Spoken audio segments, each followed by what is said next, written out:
Good morning, everybody. Welcome to the AM Report for Haps News, the network of now. It is Monday, November 30th. And my God, would 2020 just end? What do we have to do to make 2020 end? I'm your host, Alex Mahajer. Thank you for joining this morning, post-Thanksgiving weekend. I'll be joined this morning by Miranda Yaver. She's a political scientist and a postdoctoral scholar at UCLA. She's an expert in constitutional law and an expert in just how ridiculous Donald Trump is, which is a good thing she's here because Donald Trump has had a ridiculous weekend. We're going to talk about his interview with Maria Bartiromo on Fox News, and then how just hours later on the same network, every lie that he spewed on Fox News yesterday was just debunked by Eric Shawn, a journalist at Fox News. And we'll cover all of today's headlines and more, all of this and more on the AM Report.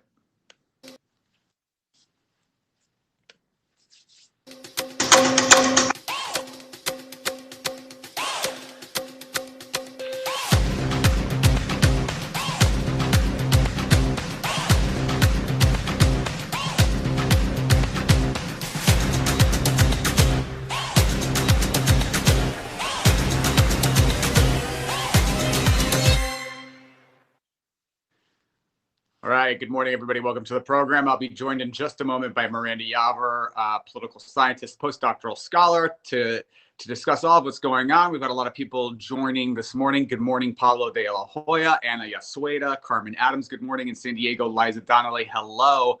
It's good to see you all. If you're watching on the HAPS app or platform website, you can leave a award. Click the award button. Let us know you're enjoying the broadcast, and we greatly appreciate that. It pops up on screen right here. And if you're watching on Facebook, YouTube, Reddit, Twitter, Periscope, wherever you're watching, leave us a comment and let's bat around live on air. We'll answer your questions, and we can pass along questions to Miranda in just a moment if you're interested in asking her a question. But thank you so much for joining. And before we get into talking with Miranda, we've got a lot of headlines to cover this morning. First things first, Wisconsin has completed its recount of the 2020 U.S. presidential election, and they found that Joe Biden is still the winner. Shock and surprise, and actually expanded his margin of victory over Donald Trump by about 100 votes. So it looks like, all of Donald Trump's paths to victory in terms of circumventing the will of the people and somehow finding a vote here or there is not really panning out for the president as he had hoped. But today, President-elect Joe Biden has announced that his former Obama advisor, Neera Tanden, will be the White House Budget Office Director, and economist Cecilia Rouse will be the Council of Economic Advisors Chair. This follows his announcement of an all-female White House communications team. So this is all pretty exciting to see such representation in senior economy roles. We know that Janet Yellen has just been announced as the Treasury Secretary officially. All very exciting news. Mohsen Fakhrizadeh, Iran's top nuclear scientist, was assassinated by a remote-controlled machine gun operated out of a car in East Tehran on Friday. And on Sunday, just yesterday, Iranian officials are blaming Israel and promising revenge. All kind of concerning. We'll see what happens there. And more than 12.9 million Americans have contracted the coronavirus, according to Johns Hopkins University, with more than 263,000 deaths and 1.43 million deaths worldwide. And post-Thanksgiving break, we are expecting those cases to get more severe. So please wear a mask and be careful, be safe out there. And 1.43 million. I mean, I think we've become numb to that 1.5 million people have died because of this pandemic. So please take it seriously, be safe. I'd like to welcome to the program Miranda Yaver. She's a political scientist, postdoctoral scholar. Good morning, Miranda. Good morning, Alex. How are you doing? Oh, just peachy. I got the Christmas lights up. We've got Daniel Goff on the broadcast. Peter Bittner saying hello. Daniel is saying get a flu shot. Daniel, I've had my flu shot. Miranda, have you been immunized yet? I have. I got mine pretty early September, actually. I have respiratory and autoimmune problems, so I never want to take any chances. Well, if you got respiratory and autoimmune issues, I'm going to come over there and I'm going to lock you in that house, Miranda. You better not leave. Yes. I don't Yes. think you're going anywhere. I've been very careful with the pandemic. Peter Bittner says hello, Miranda. Good to see you, Peter. Peter. Miranda, thanks for joining this morning. It's been just a real clown show. I've said this on air with you before that the favorite thing, and I've started to say it in my real life now. It's my favorite tweet that you tweet is it's such a dumb time to be alive. And Donald Trump gave an interview to Maria Bartiromo's Fox News yesterday that was next level in terms of just the litany of lies, and that she allowed it to just spew ad nauseum and without any bite back. And in fact, she was really just parroting him. For people that don't know, before we get into the discussion about it, I'm going to play a best of this interview with Maria Bartiromo. This is Donald Trump on Fox News with Maria Bartiromo yesterday. You know, the poll watchers, and this is true with all of the states just about that you're talking about, I think all of them, they weren't allowed to have poll watchers. The Democrats and thugs. Now, I'm not talking about saying, could you please move over? They threw them out of the counting rooms. They weren't allowed to be in. They threw them outside in many cases.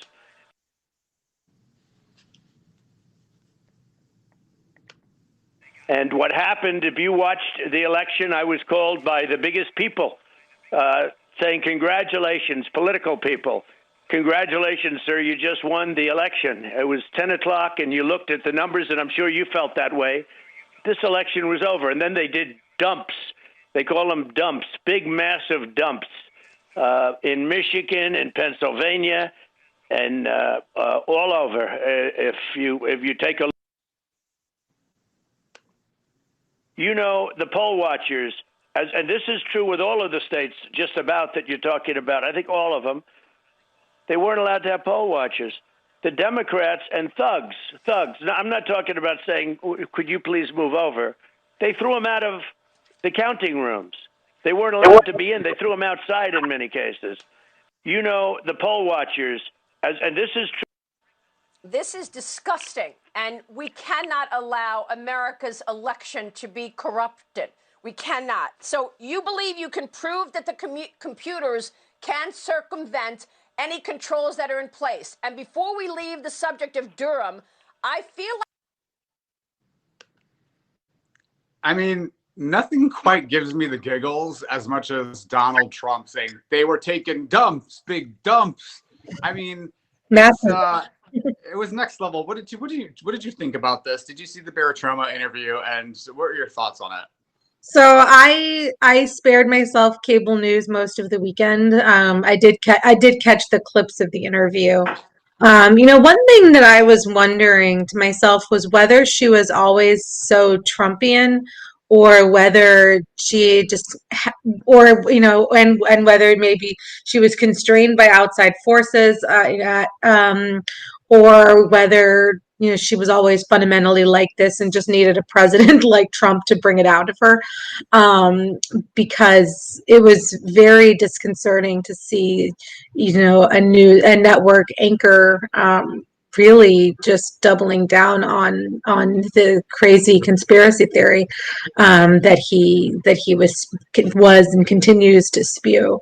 Not that this is not that it's newsworthy that Fox would act like this, given what we know about their primetime lineup, but it's always just very unsettling to see this in the media. Yeah, and Daniel Goff is making the point that she wasn't always like this, and she wasn't. Maria Bartiromo used to be a fairly respected journalist. She was she covered Wall Street for many years. She would get actually on the ground in Wall Street at the New York Stock Exchange, and she would ask Wall Street bankers very, very tough questions. Ann Emerson is chiming in with a comment. She says, now we have the Newsmax to contend with. I honestly don't understand how propaganda channels that promote lies, hate, along with other nefarious suggestions are permitted to be on air. I think that's a good point, Ann. I think it's becoming increasingly fringe. But as if this weren't enough, Miranda, yesterday, just hours after the Bartiromo interview, Fox News had Eric Shawn on, and you did mention the difference between their daytime and their primetime programming. Here's Eric Shawn of Fox News almost single-handedly debunking everything that just occurred on the Bartiromo show and referencing it. Here's a clip from later in the day yesterday on Fox News. President Trump giving his first interview since Election Day. He appeared on Sunday Morning Futures with Maria Bartiromo this morning. You know, during that, he doubled down on his claims of widespread voter fraud in the 2020 election, even though local and national election officials, as well as federal and state courts in multiple states, and in some cases, the Trump campaign's own lawyers have said there is no evidence to prove that. And experts say such claims are simply unsupported falsehoods that are not backed up by any facts. David Spunt, live in the North Lawn of the White House with the president's claims. David? So, I mean, just hours later, Miranda, Fox News is having sort of like it's sort of having an identity crisis where they understand that what in your purview, what is going on at Fox News? And is there a conservative identity crisis happening right now? Yeah, I mean, we do see that there are a few people on Fox who have been willing to fact check, to maybe they have a conservative bent, but are not in line with the president's conspiracy theories. Chris Wallace is someone who comes to mind.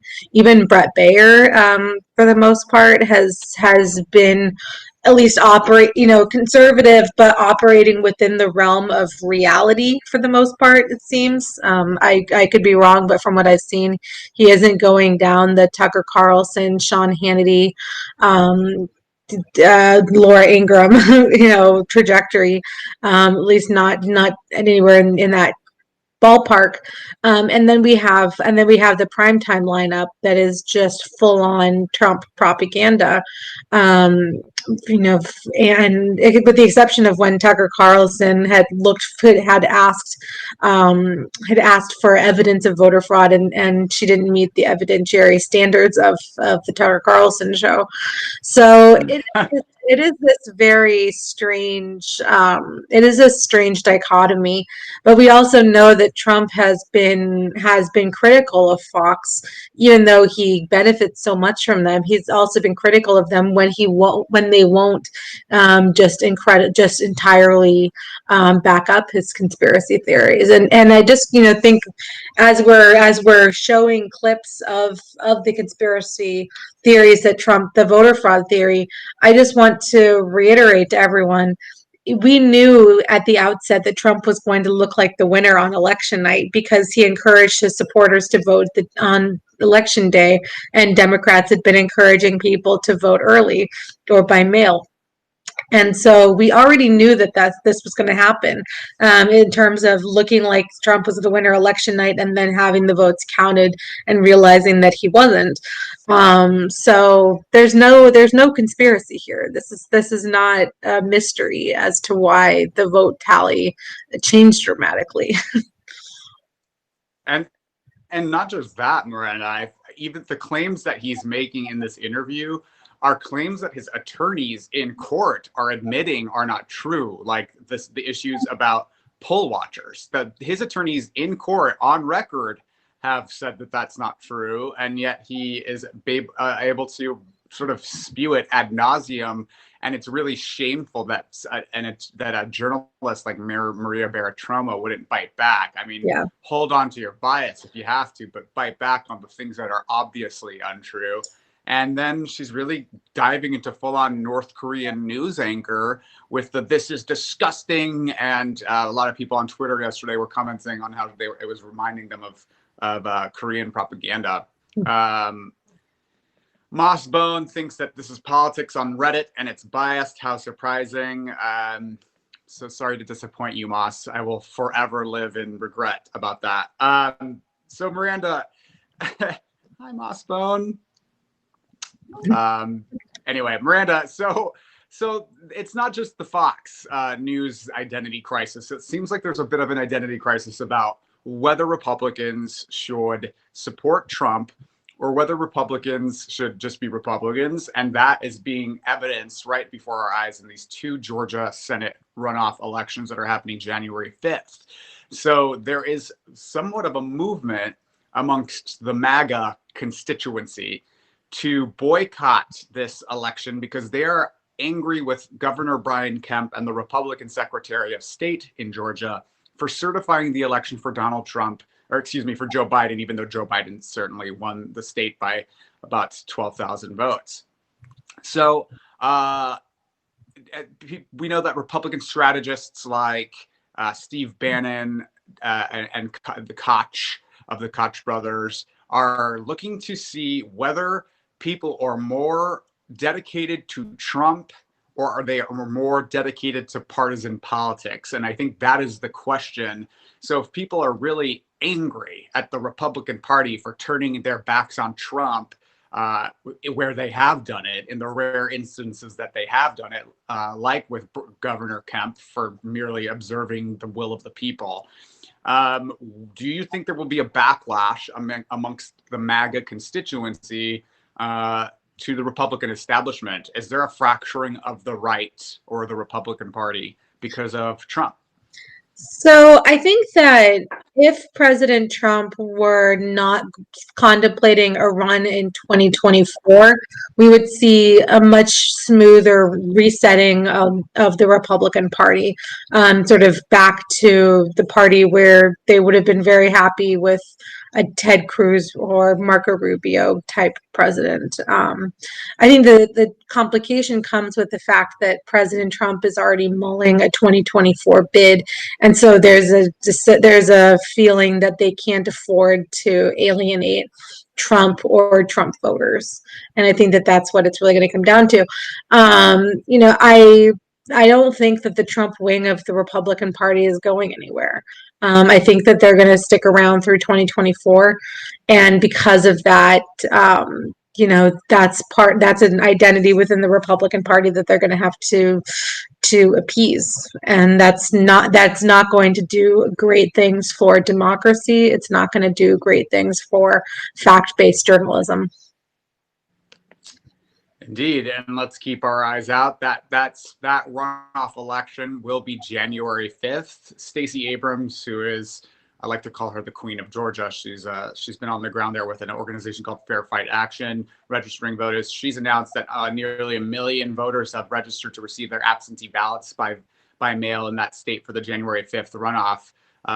So we'll see what happens, and we'll see if there is a repudiation now of the Republican Party for their perceived failures in standing up for Trump in his bid to overturn the election results. Either way, the Electoral College, I believe, convenes to vote December 14th. And it's looking as though there's not really any avenues for Donald Trump to successfully stage his coup.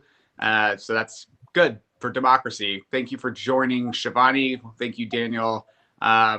Miranda, where can people find you and support you and bat around with you if they want to continue this conversation with you? I'm on Twitter at Miranda Yaver. Reach out. I'd love to hear from you. All right. This has been Miranda Yaver, political scientist, postdoctoral scholar, all around badass. We have her every week. We couldn't have her. We couldn't meet on Friday because it was the Thanksgiving holiday, but I'm glad we got to have you this week. Thank you, Miranda. Thanks so much for having me, Alex. We'll see you soon. Take care. This has been the AM Report for HAPS News, the network of Now. I'm Alex Mahajer. We are live every weekday morning at 7:30 a.m. Pacific, 10:30 Eastern, with all of your quick political news and headlines to get your day started right. If you like this journalism, if you like this content, please consider sponsoring it by either subscribing at haps.tv/@Alex or purchase me a cup of coffee if you so desire. And, join us every week, every day on social media. I love to hear from you. And I love to bat around with you guys live on air. We'll be back tomorrow morning. Thanks for joining and have a great Monday.